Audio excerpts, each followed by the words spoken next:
Estudiada la amenaza que tienen sobre el tablero, las negras proponen tablas o, en su defecto, un receso.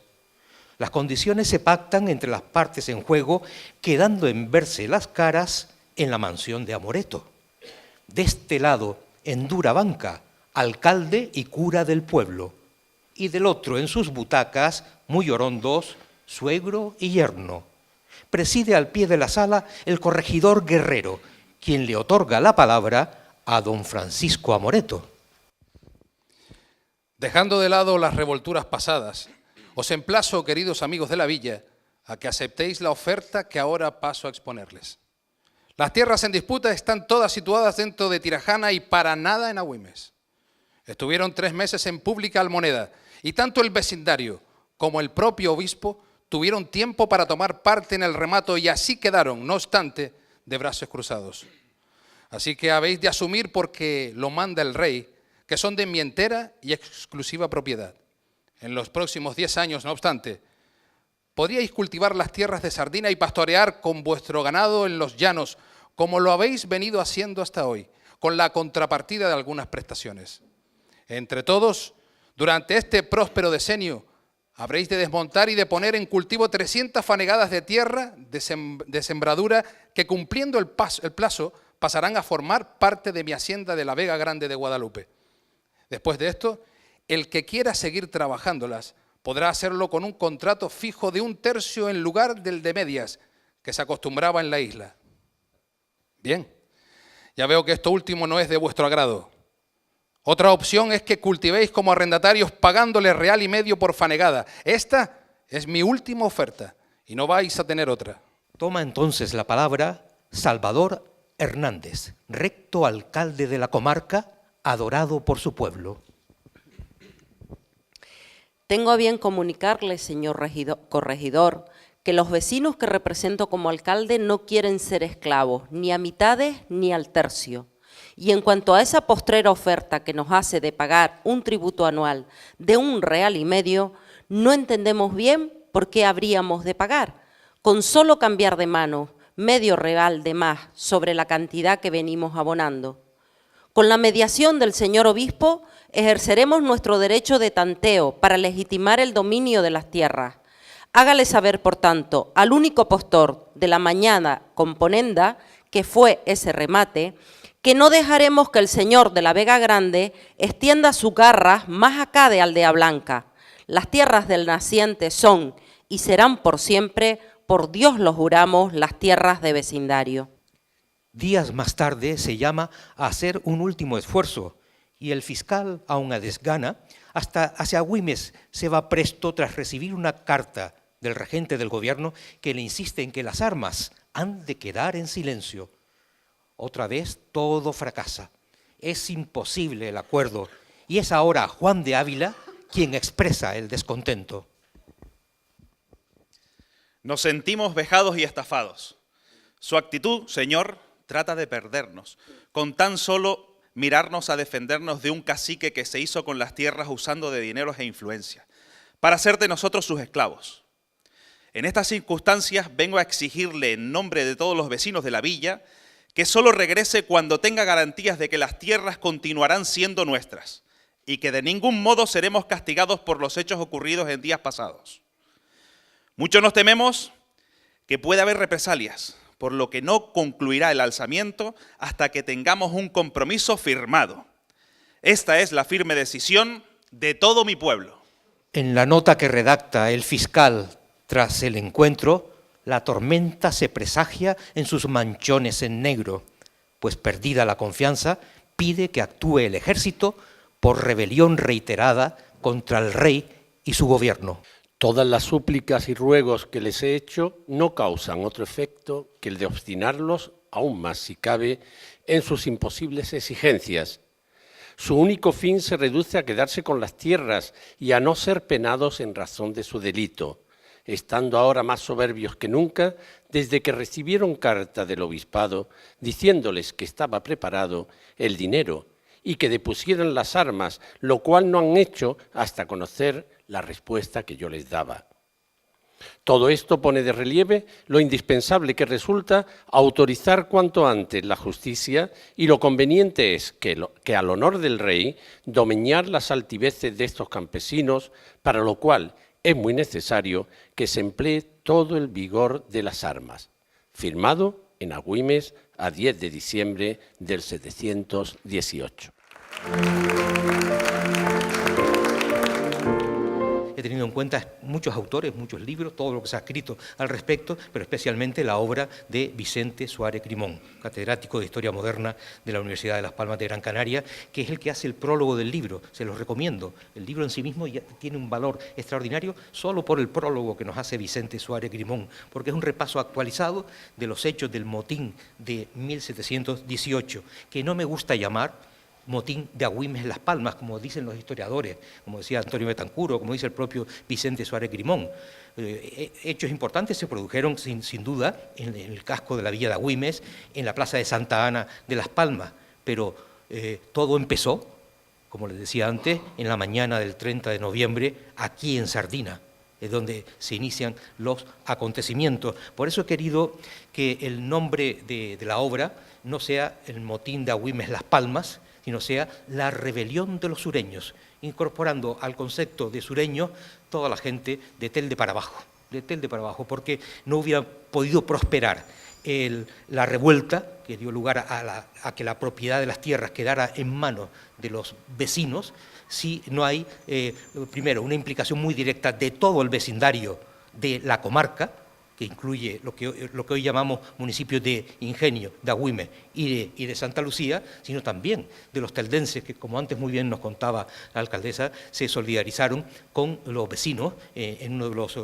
momentos más tensos en la plaza de Santa Ana y contribuyeron al logro de la liberación de los presos y de que años más tarde la justicia le diera la razón a los vecinos.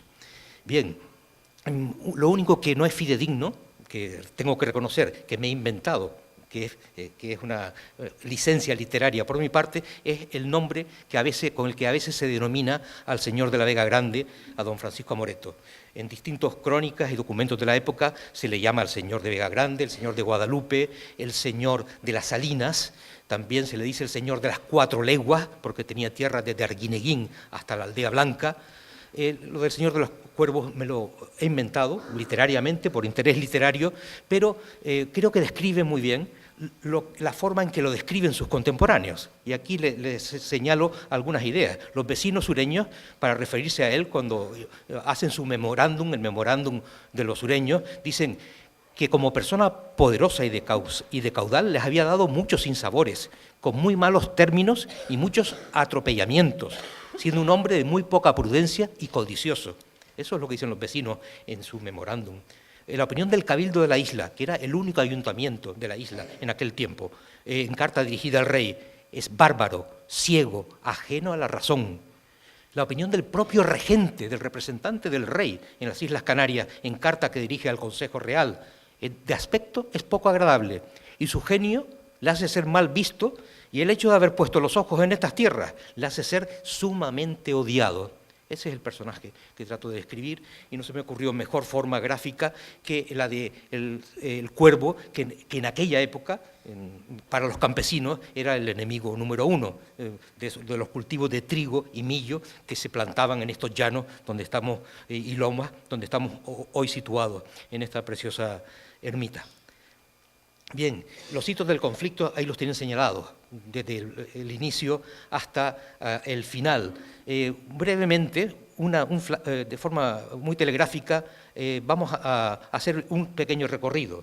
El primer motín se inicia en Sardina, la mañana del 30 de noviembre. Ya la noche anterior los campesinos habían destrozado algunas acequias y almatriches para evitar, porque sabían que los criados y mayordomos del señor de la Vega Grande iban a venir a la mañana siguiente a hacer las suertes, a repartir el terreno en suertes para nuevos medianeros del señor y para resfriar las tierras, como llamaban en aquella época, darles la primera agua, el primer riego.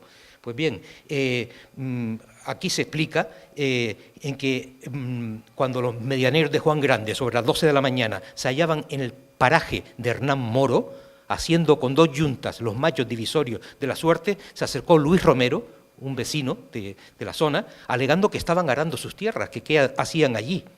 Ahí empieza el conflicto porque un poco después se corre la voz y se reúnen unas 40 personas, 40 campesinos, que tienen sus tierras en los llanos de Sardina, en casa de Salvador Pérez, el segundo apellido es Salvador Pérez Caballero, y se reúnen en La Paredilla, en la casa de Salvador Pérez. De los primeros habitantes que tiene este territorio es la casa de Salvador Pérez, que es uno de los herederos de Lope Franco y de su señora María de Arteaga, que son vecinos de Agüimes originalmente, que se establecieron en Aldea Blanca, y sus descendientes tenían 16 fanegadas de tierra en La Paredilla, probablemente los primeros pobladores de los llanos de Sardina, en esa parte intermedia. Pues bien, ahí es donde se reúnen los vecinos y salen caminando de la casa de Salvador Pérez, llano de Sardina abajo, en dirección al pasaje de Hernán Pérez, otro descendiente de la misma familia, en torno a 25 o 30 hombres de Agüimes. Este es el comienzo del conflicto en la mañana del día 30 de noviembre. Esto después se extiende, esa tarde, esa noche, en la villa, y ya se unen todos los vecinos de Temisa, de Carrizal, del Ingenio, de los que tenían también los primeros pobladores de los llanos en la villa para el amotinamiento. Le cogen las armas del pósito, que está frente a la plaza de San Sebastián, las casas del Cabildo, y los estandartes y los tambores de guerra, y se declaran alzados hasta que no se garantice que las tierras vuelven a manos de ellos, de los vecinos que venían cultivándolas, como ya he dicho, desde hacía al menos un siglo. Es curioso ver cómo el capitán de las milicias de Agüimes, don Antonio de Rojas, colabora con los vecinos en el alzamiento, aunque tratando de mantener las distancias para no ser represaliado. También es importante ver cómo va a colaborar en el amotinamiento el capitán y las milicias de Ingenio, con su capitán Gregorio Pérez Caballero al frente. Vean que es familiar del señor que vive en La Paredilla, que tiene los mismos apellidos. Todo esto desemboca en una revuelta popular generalizada, después del alzamiento del día 30, donde salió herido el alcalde ordinario, perdón, el alcalde real, el que nombra el corregidor, y a partir de esa revuelta llegan un fiscal, Román Meléndez, a la villa a iniciar el proceso, después de un pacto para que no hubiese represalias graves. Ese pacto no funciona y surge un nuevo motín cuando los vecinos de Ingenio salen en ayuda de los de Agüimes y se incorporan al segundo motín en la villa. Es entonces cuando tiene que venir el capitán general de Canarias, José Antonio de Chávez Osorio, a poner orden. Viene sin ejército, pues no lo tenía. El ejército en la época son las milicias, y las milicias son los vecinos en armas, los campesinos en armas, que después de la misa de los domingos ensayan para, en caso de ataques piráticos o ataques extranjeros, poder defender el territorio. Pero no hay un ejército profesional, no están los tercios castellanos en Canarias. Lo que hay son las propias milicias, pero sí viene el capitán general, la máxima autoridad de Canarias, desde el punto de vista militar y también jurisdiccional. Se establece en la casa del obispo, en el obispado. El obispo es absentista, vive en La Laguna, y desde allí consigue un pacto, gracias a la mediación, como ha dicho la alcaldesa, del cabildo eclesiástico. Se entregan las armas y se sientan a hablar de la posibilidad de que haya un acuerdo para acabar con el conflicto. El conflicto, como han visto en la representación breve que hemos hecho, los intentos de acuerdo no prosperan y dan lugar a un fracaso. Los campesinos quieren las tierras, no quieren ser esclavos del señor de la Vega Grande, ni a medias ni al tercio. Quieren ser los propietarios de las tierras, los que cultiven esas tierras, como vienen haciendo desde tiempo inmemorial. Después de la llegada del mariscal, se manda un nuevo fiscal a investigar el proceso, y de ahí resulta que 25 presos son llevados desde la cárcel real de Agüimes a la cárcel real de Las Palmas el día de los Santos Inocentes, el día 28 de diciembre. Y se inicia un juicio sumarísimo, muy rápido, a partir de entonces. Esta es la sentencia que se publica el 6 de enero, el Día de los Reyes Magos de Oriente. Ahí comprobarán que de los 27 detenidos, algunos salen absueltos y concretamente 21 son llevados a un barco, el velero del capitán general de Canarias, para llevárselos a Tenerife, todos a los que iban a ir al destierro durante años, o los que fueron condenados a la cárcel, al presidio de Ceuta, en el norte de África. Vean los nombres y apellidos de todos esos personajes. Lo lamentable de esto es que no aparecen también como protagonistas sus esposas, sus madres, sus hijas, las mujeres que tuvieron lugar un papel esencial en el devenir del conflicto, como veremos en el primer motín de Las Palmas, capitaneado por las esposas, mujeres, por las vecinas de la comarca. He subrayado en rojo algunas personas, porque muchas veces cuando hablamos de Agüimes, entendemos lo que hoy en día es en Agüimes, un municipio que tiene un territorio determinado, pero es que en aquella época, hace 300 años, lo que era el señorío de Agüimes, que más o menos tenía las tierras de los actuales municipios de Ingenio y de Agüimes. Pero es que los vecinos de Agüimes fueron los primeros pobladores de estas tierras costeras de la jurisdicción de Tirajana. Primero se establecieron en Aldea Blanca, usurpando tierras, ocupando ilegalmente tierras. Luego lo hicieron en Sardina Alta, luego lo hicieron en los llanos bajos de Sardina. Pero eran los vecinos de la comarca los que vivían. El sur era un desierto humano, y esto, aunque era otra jurisdicción, con un alcalde pedáneo, el de Tirajana, quienes vivían y trabajaban en estas tierras eran personas que fueron bautizadas en San Sebastián de Agüimes, que se casaron en San Sebastián de Agüimes, que eran enterrados en el convento de los dominicos de Agüimes, porque no había iglesia en este lugar. Y la única iglesia que fue la ermita creada por el padre de don Francisco Amoreto, la de Guadalupe, con la finalidad de evitar la influencia del episcopado, del señorío episcopal, sobre sus trabajadores, sobre las personas que empezaban a habitar estos territorios, primero en Aldea Blanca y más tarde en Sardina. He subrayado en rojo 3 porque sé a ciencia cierta que vivían ya aquí, en los llanos de Sardina, y no en la villa, porque todos eran vecinos del señorío, pero uno de Temisa, otro de Carrizal, otros ya vecinos residentes en los llanos de Sardina o en los llanos del Polvo. Y les pongo la comprobación. Juan de Ortega Castillo tiene 30 años, es labrador, le embargaron en el proceso una bestia, y tiene una hacienda de árboles y tierra calma, con el agua de su riego en la olla de Pavón. Está justo por encima del actual ayuntamiento de Santa Lucía de Tirajana. Juan Álvarez Ortiz tiene 57 años, es labrador, le embargaron su casa en Agüimes, una bestia de servicio, y tiene una hacienda de árboles en Los Canales, en el barranco de Tirajana. Y este otro, Mateo Suárez, es un pastor de 27 años, de ovejas, le embargan lo que va a tener el próximo año, porque es pobre de solemnidad, y es el pastor medianero de Salvador Pérez Caballero, de la única casa que hay en todos estos llanos, que está en La Paredilla. Son personas vecinos de Santa Lucía en aquellos tiempos, hace 300 años, y de ahí parte la organización del motín. El primer motín de Las Palmas, como les decía, fue capitaneado por las mujeres.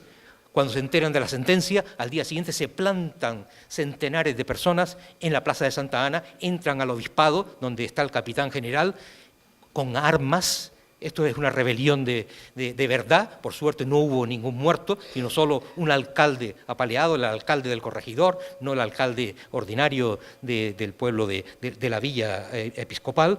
Y en ese primer motín asedian el Palacio Episcopal, exigiendo la liberación de los 21 reos que han sido metidos en un barco para llevárselos a Tenerife y después a la cárcel o al destierro. Y consiguen, a lo largo del día, con esa frase tan bonita que antes les leía Nacho, se solidarizaron los vecinos de otras villas y pueblos de la isla, y los propios vecinos de Las Palmas decían, no, cuando llegue la noche, de Agüimes todos seremos Nos vamos a sumar a esa reivindicación que es justa, es tratar de evitar el que un rico pase a ser un opulento. Esas tierras son de los campesinos, que son los que las desmontaron, quitaron las tabaibas, las despedregaron, las plantaron durante décadas y décadas. Y ahora se las quiere quedar un señor con un concurso amañado, con un remate amañado. Eso determina que esa noche, la noche del 7 de enero de 1719, la presión vecinal es tan grande y la mediación obispal fue tan importante a través de su cabildo eclesiástico, que el capitán general está obligado a firmar la liberación, y bajan del barco los 21 presos y vuelven a su casa en la comarca del sureste. Fue un éxito sin precedentes. ¿Cómo es posible que no hayan sido duramente represaliados los vecinos después de este hecho? Pero aquí no acaba la cosa. Al día siguiente, el suegro de don Francisco Amoreto, que es el capitán, que es el coronel del regimiento sureño, desde Telde hasta Tirajana, todas las compañías de milicia del sur de Gran Canaria, convoca en Telde a su regimiento y lo hace ir a marchas forzadas hasta la ciudad de Las Palmas, hasta la ciudad de Canarias, como se llamaba hace 300 años. Y allí da la orden de enfrentarse a los vecinos de Agüimes que estaban acampados en la portada del sur, en la portada que da hacia San Cristóbal, en la muralla sur. Estaban fuera de la muralla durmiendo cuando llegan los milicianos de Telde y les dan la orden de ataque, de degüelle, por parte de su coronel. Los vecinos de Telde se plantan y dicen: no, estos son nuestros hermanos, no estamos enfrentándonos ni a piratas que vienen de otro país, ni a fuerzas extranjeras, nos unimos a ellos.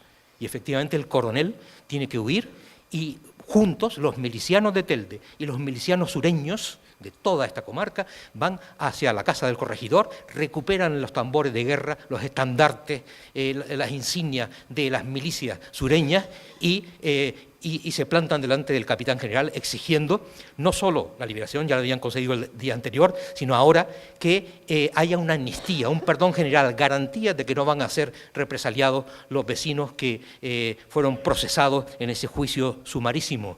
Pues bien, el capitán general firma y tiene que irse y pocos días después vuelve a Tenerife, donde está en la laguna, donde está la capital de Canarias en aquella época, y donde vuelve con el sable entre las piernas, como digo en el poema. La idea clave, creo que este motín, esta rebelión, estos hechos históricos están en la base de lo que es la mancomunidad actual. Eran las mismas personas que vivían en Ingenio, en Agüimes, que vivían en Sardina en aquella época. Son unas mismas familias, con unos mismos intereses. Los logros históricos fueron en beneficio de toda la comunidad del sureste, que actualmente está mancomunada a través de sus 3 municipios. Me van a permitir que termine la presentación, entonces, recitando ese poema final.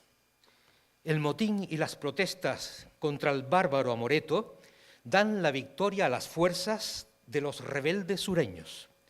Son actores de la gesta los valientes lugareños de la Villa Solariega, de Temisas, del Ingenio, del Carrizal y la Sierra, con Tirajana por cetro y con Telde por diadema, el Guayadeque corriendo de la cumbre a la marea y el Roque Aguairo, señero, imponiendo su presencia sobre los llanos costeros.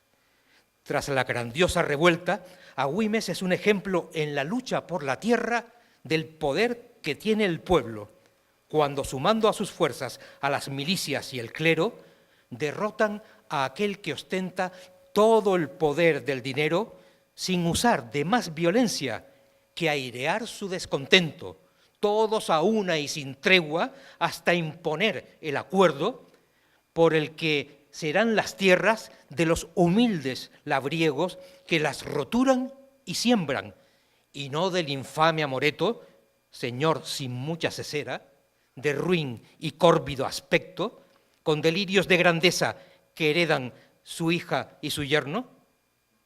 Quizás sus nietos comprendan en los siglos venideros que con el sur no se juega, al igual que con el fuego, porque se aviva y se encrespa con el vaivén de los vientos desde que alguien intenta controlar su movimiento, porque el sureste es cantera de levantiscos isleños que no inclinan la cabeza salvo al Señor de los cielos, y ay de aquel que lo pretenda. Por más que inventen libelos, por más galones que tengan, por más que tiren dinero, quedarán los que se atrevan, como el señor de los cuervos, en la historia de esta tierra, escaldados sin remedio. En estas tierras de Sardina, también en las de los Llanos del Polvo y en Pozizquierdo, fue donde comenzó toda esa rebelión. Un 30 de noviembre de 1718 empezó la rebelión que hoy nos cuenta con su poema épico Faneque Hernández, un libro en el que también hay una introducción histórica de estos hechos escritos por el catedrático de Historia Moderna Vicente Suárez Grimón. Como cuenta Suárez Grimón, en realidad hubo dos revueltas, una en el sur, la zona que entonces era Güime, y la otra en Las Palmas, cuando los vecinos fueron a defender a los presos. Pero las dos revueltas tenían una misma causa, el rechazo que había de nuestros campesinos a que las tierras de uso comunal que cultivaban se las quedara en aquel momento Francisco de Amoreto. Según recoge el libro, estamos ante uno de los sucesos de lucha por la tierra mejor documentados de la historia de Canarias. Aunque ocurrió hace 3 siglos, se sabe que el enfrentamiento contra Chávez en Las Palmas participaron en torno a 1.500 hombres. Los vecinos no se asustaron ante la represión y fueron a Las Palmas a pedir la libertad de aquellos 27 campesinos presos. Cuando intentaron que las milicias de Telde reprimieran a los vecinos, tampoco lo lograron. Las comunidades religiosas y el cabildo eclesiástico del momento también intercedió para que no se reprimiera a los rebeldes sureños. Tal y como se recoge en el libro, fueron muchos los que intentaron convencer al poder militar que la represión no era la solución y que los demás pueblos de la isla podían hacer causa común con los de Agüime, o lo que sucedía era que porque un particular que siendo poderoso aspiraba a ser opulento. No siempre ocurre así, pero afortunadamente en este capítulo de nuestra historia ganaron los pequeños, los campesinos, los pobres, perdió el poderoso, el que quería ser opulento.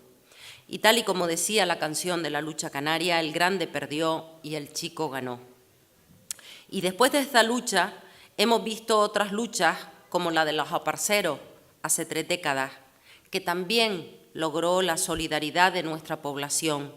También fuimos a Las Palmas a ponernos de parte de los aparceros frente a los terratenientes.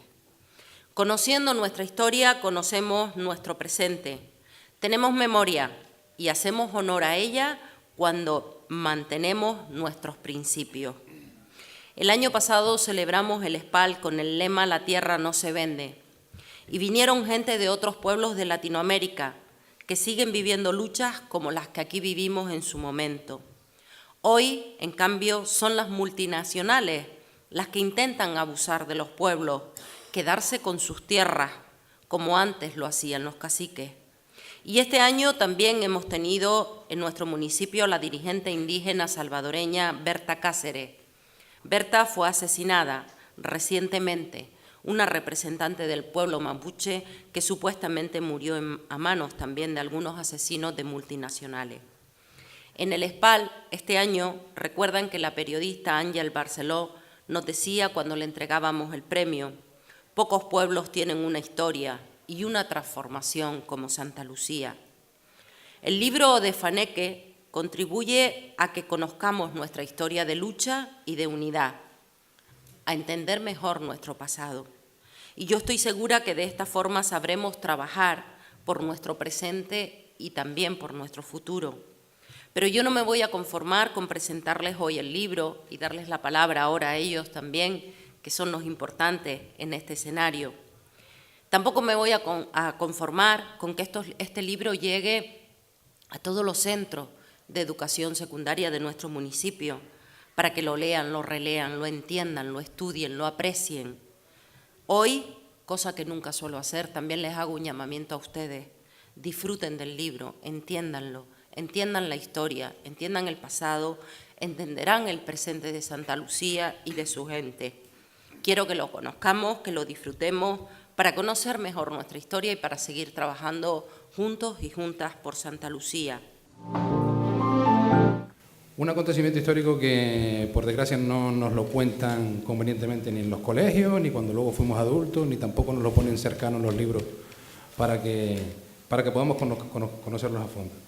La primera vez que Fané, que me contaba el proyecto y empezábamos ahí a compartir cosas, él a escribir y yo a alucinarme cada día más con lo que iba saliendo de aquello, pues ciertamente uno empezaba ahí verdaderamente a descubrir qué era todo esto, porque sí es verdad que te lo cuentan, pero nunca entraron a fondo. Yo quedé enamorado de ese texto desde el origen y quedé enganchado a ese texto primero por el tipo de escritura de ese libro. No es fácil encontrar obras de teatro escritas en verso ya, hace ya mucho tiempo que dejaron de escribirse eso, aunque la nueva dramaturgia, la nueva literatura, lo que está haciendo es un camino a la inversa, volviendo al texto. Segundo, por poner en escena algo que era cercano a nosotros, cercano a la historia. Y cuando digo cercano, digo verdaderamente cercano. Nosotros, mis compañeros y yo de la República, casi ya 25 años de profesión en el mundo del teatro, nunca hemos tenido la oportunidad, o no hemos querido, o no hemos sabido estar a la altura de las circunstancias de contar algo muy nuestro, muy de la tierra. Siempre tendemos a contar cosas universales, porque contando cosas universales uno también cuenta la historia de su pueblo. Pero esto sí que era para nosotros especialmente importante, ¿no? Es decir, contar algo de aquí, de la tierra, cercano, de donde somos todos nosotros. Y tercero, uno se queda enamorado de ese texto por la esencia de lo que cuenta. Porque rara vez uno es capaz de contar cómo un pueblo clama justicia y cómo el pueblo la gana. Un ejemplo cercano que todos conocemos es Fuenteovejuna, ¿no? Lo que pasa es que Fuenteovejuna, siendo muy parecido a lo que cuenta el texto aquí, no prometo no entrar a fondo en todo este tipo de historias, los puedo aburrir, tiene algunas diferencias que convendría, más adelante hablar de ella. ¿Qué significa este libro para un director de teatro como yo? Pues este texto significa muchas cosas. Por un lado, uno se significa con él o se engancha a ese texto porque tiene lo que nosotros llamamos una carpintería teatral, ¿sabes? Hay cosas que son muy buenas, pero son difíciles de llevar a escena, son complicadas, porque no lo permite el propio texto. Es una magia que se tiene o no se tiene en los textos. Eso tampoco sabe uno cómo explicarla. Una pieza bien construida, una pieza que tiene posibilidad de traslado desde el papel a la escena, no es fácil de encontrar. Por otra parte también es fácil que en este texto nos encontremos personajes fuertes, ¿no? Y el personaje más fuerte que tiene este texto es el propio pueblo. Adquiere una significación especial, gente que se une contra y por algo. Tampoco es fácil encontrar eso en los textos, ¿no? Además, estamos ante una obra que es lineal y es transparente. Quiero decir que nos la pueden contar y la podemos entender perfectamente. Hay veces que para entender alguna obra debemos darle más vueltas de las normales. No me parece mal, yo lo suelo hacer. Pero a veces también uno necesita mensajes directos y claros. Nos quitan lo nuestro, vamos a por ello. Así de sencillo. Por otra parte, lo que les contaba, que para mí supone un repaso a la historia de este pueblo, por eso el texto acaba enganchándonos, ¿no? Y aparte de eso también hago una reflexión rápida, que es, si este texto lo hubiese escrito Shakespeare, o si este acontecimiento hubiera pasado en Gran Bretaña hace 5 o 6 siglos, seguramente hoy lo estupirían en los libros de texto con él. Seguramente. Lo tengo clarísimo. O si hubiese pasado en otra parte de nuestro país. Pero no sé por qué demonios nosotros siempre pasamos de puntillas por nuestros acontecimientos históricos. Y llevarlos al papel todavía nos resulta algo más complicado. Y después me parece interesante, por lo menos para un director de escena como yo, contar una historia del triunfo, digamos, de la gente pobre, de los oprimidos, contra los que tienen. Los oprimidos como hoy los entendemos, ¿no? Desenmascarar a los verdaderos villanos, a los de alta alcurnia. Aunque todavía quedan ramalazos de estos cercanos, no por aquí cerquita, pero bueno, es otra historia. Cuestión también que me interesa del texto y por la cual uno se motiva es porque desliza un mensaje concreto. Es decir, nadie escribe vacío de nada. Cuando la gente dice, no, es que bueno, yo escribo y como me gusta el arte, el art polar que dicen los franceses, pues uno escribe. No, siempre hay detrás de quien escribe un mensaje, una historia que contar. Hay un pozo ideológico que no está mal, que es necesario y que es inherente al propio autor y es inherente a la historia que se cuenta. Y casi acabando este pequeño apartado, a mí hay dos cosas que me gustan mucho del libro y es que está ausente de elementos cómicos del texto. Está ausente de elementos cómicos. Parece, porque bueno, estamos en una época en la que si no nos cuentan cualquier gracieta en una obra de teatro, en televisión, etcétera, etcétera, parece que los ratios, bueno, parece no, los ratios no suben, bueno, son programas. No, lo primero que te preguntan muchas veces cuando íbamos a un espectáculo es, ¿y es de risa, es cómico? No, no es de risa, es cómico, hay que contar nuestra historia. Tiene detrás todo un planteamiento social que hay que defender y demás. Y eso a mí me encanta. Bueno, y por último, el ritmo dramático que se desprende del texto, ya una cosa más nuestra de los teóricos del teatro, es vivo e intenso. Contaba la última vez que hablaba del texto, que en Fuentevejuna aparece una frase que seguro muchos de ustedes se la comieron en los institutos, en los colegios y los machacan, que decía algo así como, no sé si la recordarán, que ¿quién mató al comendador? Fuentevejuna, señor. ¿Quién es Fuentevejuna? Todo el pueblo, todos a una, o algo así, era más o menos, ¿no? Pues bien, aquí aparece una frase que me gustaría que quedara, yo no sé si aquí la podemos poner en una piedra o en cualquier sitio, pero ha de quedar cuando menos en el ideario popular, y es, no tengan miedo a nada. Esto es una frase que aparece, y ya Fanny que nos tira, que fue así, ¿no? Es decir, no tengan miedo a nada, con ustedes está el pueblo. Desde que la noche caiga, de Agüimes todos seremos. De Agüimes en el amplio concepto de la palabra, de la comarca del sureste todos seremos, ¿no? Me parece que esto, enlazado con lo que contaba la alcaldesa, con ese lema del espalda, la tierra no se vende, me parece que es maravilloso, ¿no? Y una cosa que sí me gustaría tener. Acabo contando alguna cosita del proyecto, así a nivel teatral. Miren, vamos a montar un espectáculo interactivo donde haya música, haya texto, evidentemente, haya proyecciones audiovisuales, es decir, vamos a tirar de todos los recursos para contar hoy una historia de ayer, pero es una historia de ayer que está viva y que será futuro. Ese es el gran elemento. No queremos contar lo que se escribe hoy, aunque son acontecimientos del pasado, con técnicas de hace un montón de tiempo. Lo actualizaremos mucho y ese será el camino. Vamos a contar también, y ese es un caballo de batalla en el que nos movemos desde el minuto uno, con la participación popular. Esto tiene que ser de todos. Este espectáculo no puede ser contado por actores profesionales que vienen de fuera, etcétera. Tienen que ser con nuestra gente, con los de aquí, tiene que ser contado aquí. Con una factura absolutamente profesional, pero contado con nuestra gente. Y por supuesto con una visión muy contemporánea, como les decía, ¿no? Me gustaría acabar con dos cosas. Una reflexión y una media sorpresa que haya develado la alcaldesa. La reflexión es, después de leer esto, releerlo y leerlo 1000 veces, yo creo que es el momento de tomar conciencia que somos un pueblo único. Único. Que comienza en el barranco del Draguillo y acaba en el barranco de las Tiranas. Y hace 20 y pico años, unos alcaldes firmaron un acuerdo y ese fue el primer paso para que hoy probablemente se empezara a caminar casi institucionalmente y sin pensarlo, muchas de las veces, hacia a lo mejor una macroinstitución única, no sé cómo. Lo que sí es verdad que eso funciona porque todos y cada uno de nosotros sabemos, respiramos y entendemos que somos del mismo pueblo, de la misma tierra. Eso es lo más. Yo lo vivo día a día con mis estudiantes. Y mis estudiantes ya no dicen, vengo de Santa Lucía, vengo de Agüimes, vengo de Ingenio. Eso no lo dicen. Los estudiantes dicen, ¿de dónde eres? Y tú le dices, soy del sureste.